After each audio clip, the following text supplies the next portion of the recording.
There is a war you have been fighting your entire life, not against other people, not against circumstance, against reality itself.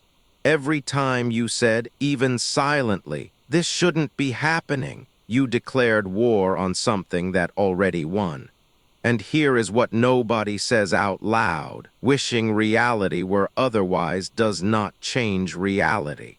It changes you. It makes you smaller, more brittle, more fragile with every wish that goes unanswered. The Stoics understood this. Nietzsche took it further than most people can tolerate. Today you are going to understand the real meaning of Amor Fati, the love of fate, not as a slogan, but as a discipline that transforms the hardest events of your life into the material of genuine character. Pay attention. This one cuts. The phrase belongs to Nietzsche, but the idea is older by roughly 500 years. Marcus Aurelius, emperor of Rome, sitting alone in a tent on the Danube frontier. Winter. The plague has killed thousands. A trusted general has just declared himself emperor in the East. He opens his journal and writes to himself, not to posterity. And what he writes is this: a blazing fire makes flame and brightness out of everything that is thrown into it. Not, I must endure this. Not, I accept this because I have no choice.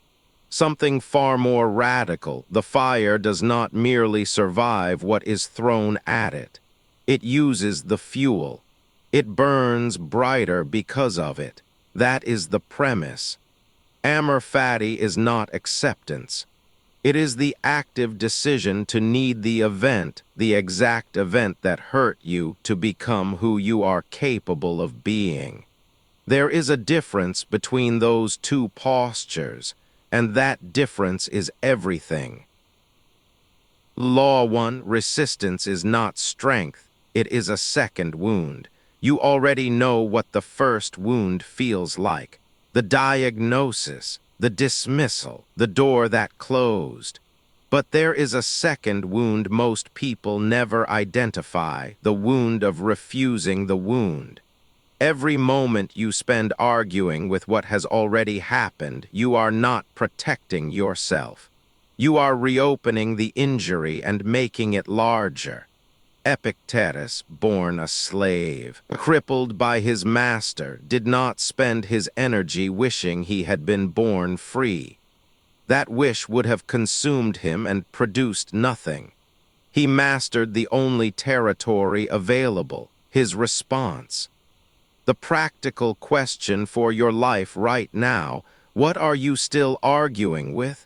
Not trying to change, arguing with. Mentally litigating a verdict already delivered. Every hour inside that argument, you grow weaker, and nothing out there changes. But dropping resistance is only the beginning. There is a harder move almost nobody makes. Law 2, acceptance is neutral, love is active. Most people stop at acceptance. They stop fighting the unchangeable and achieve a flat calm. Then they wonder why life still feels hollow, because acceptance is the absence of resistance. Amor Fati demands more, move toward the event. Find in it not tolerable reality but necessary raw material. Nietzsche's formula for greatness: not merely wanting things to be different, but not wanting them to be different. Active preference for what happened because of what it made possible. Think about the hardest thing that actually formed you, not the hardest thing you enjoyed, the thing that broke a version of you that needed to break. Would the better version of you exist without it? Most people answer honestly, no. And yet they still wish it hadn't happened. Amor Fati dissolves that contradiction. The suffering and the growth are not separate events. They are the same event seen from two different distances. But this is not a license for passivity. That mistake ruins everything. Law 3, loving fate means loving the process, not every outcome. Somebody hears AMOR FATI and translates it as do nothing, change nothing, let the river carry you. That is surrender dressed in philosophical clothing. Marcus Aurelius fought for 20 years on the northern frontier. Seneca wrote, argued, built. These were not passive men. The love of fate applies to outcomes you cannot control. Your effort, your integrity, your response, those remain entirely yours. You do not love the failure. You love the discipline you are forced to build in its ruins. You do not love the betrayal. You love the clarity it gave you about who was genuinely in your corner. The event is not the point. Your relationship to the event is the point. And the person who can look at the hardest material life gave them and say, sincerely, I needed this to be this hard, that person has stopped being a victim of their story and started being its author. You cannot love fate and simultaneously blame it. Those are incompatible postures. Choose. Law 4, the life you didn't choose is the only life you can actually live. Most people spend years living inside the gap between the life they expected and the life they got. Half present, half mourning something that never fully existed. That gap is not a tragedy. It is a prison you built and locked yourself inside. Seneca's political career collapsed twice. Exile, disgrace, stripped of everything.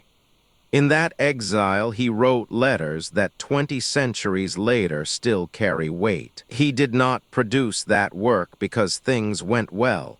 He produced it because they didn't. The life he didn't choose gave him the conditions his actual contribution required. Your life works the same way. The career detour may be the real path. The relationship that failed may be the central chapter of your education in how to love. When you stop mourning the life you planned and start inhabiting the life you have, real momentum becomes available. Momentum that was locked behind the mourning. Live the life that is real. It is the only one you have. Here is the recontextualization. AMOR FATI is not something you feel first and act from second.